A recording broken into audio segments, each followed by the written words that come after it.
Hi, and welcome back to the Grow Old Disgracefully blog, where we are talking about women going on holiday on their own, a sort of survival guide. And this time it's experience number 3.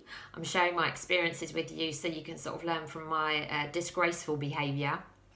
So this one is entitled The Duracell Man. And I have to say, I am stunned the Cypriots don't win more gold medals because their endurance when it comes to women is outstanding, absolutely outstanding.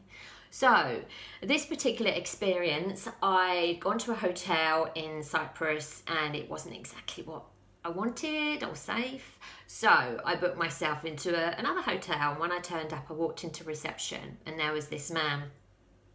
He looked a little bit like Telly Savalas.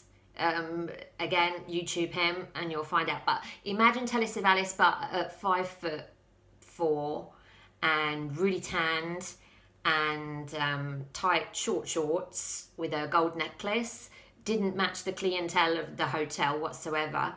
So imagine him. I walked into the reception, lovely reception, and he introduced himself. He was the hotel manager.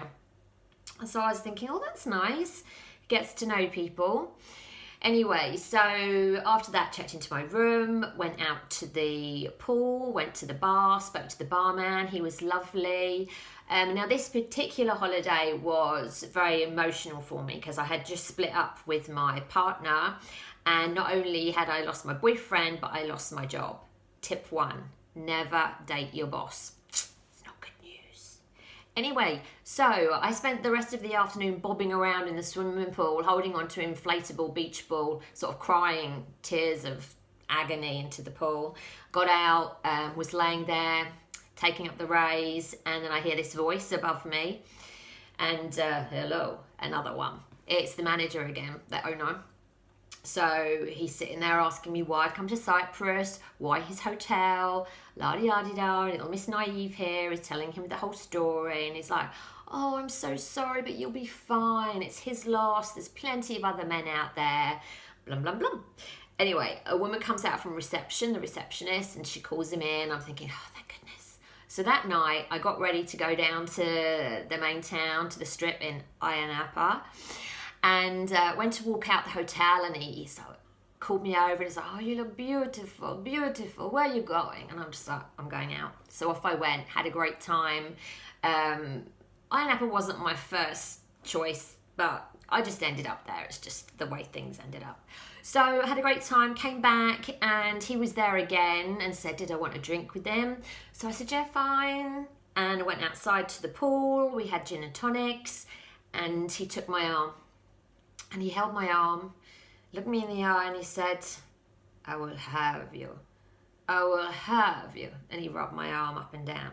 So I was sort of went into this moment of disbelief. Well, I thought he was joking, sort of, and then this moment of disbelief, but he wasn't, because he continued to talk and suggest things. Maybe he should tuck me up in bed. And again, but I will have you, every time I said no. So I said to him, no, I'm sorry, I'm not interested. Off I went to bed. Next day, there he is in reception. He was just like, his endurance, he just kept going. And the receptionist was looking at me.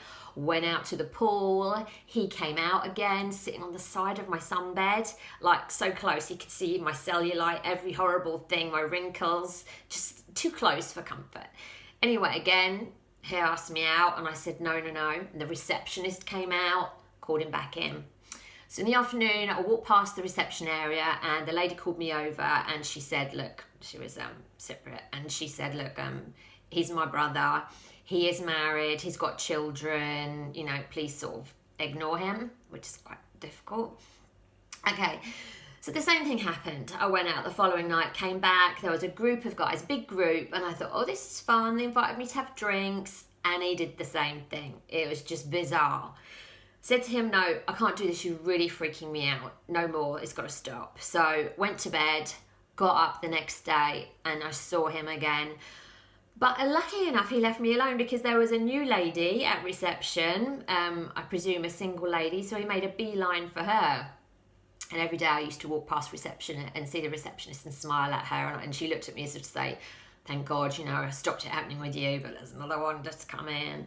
So it was actually really entertaining, and I have to say, it sort of saved me because it distracted me totally from being depressed and upset about a relationship failing. I spent so much time trying to avoid him, or if in his company, trying to get rid of him, that it just distracted me completely. And I would be sitting around the pool and talking to the barman, and we would be laughing about it.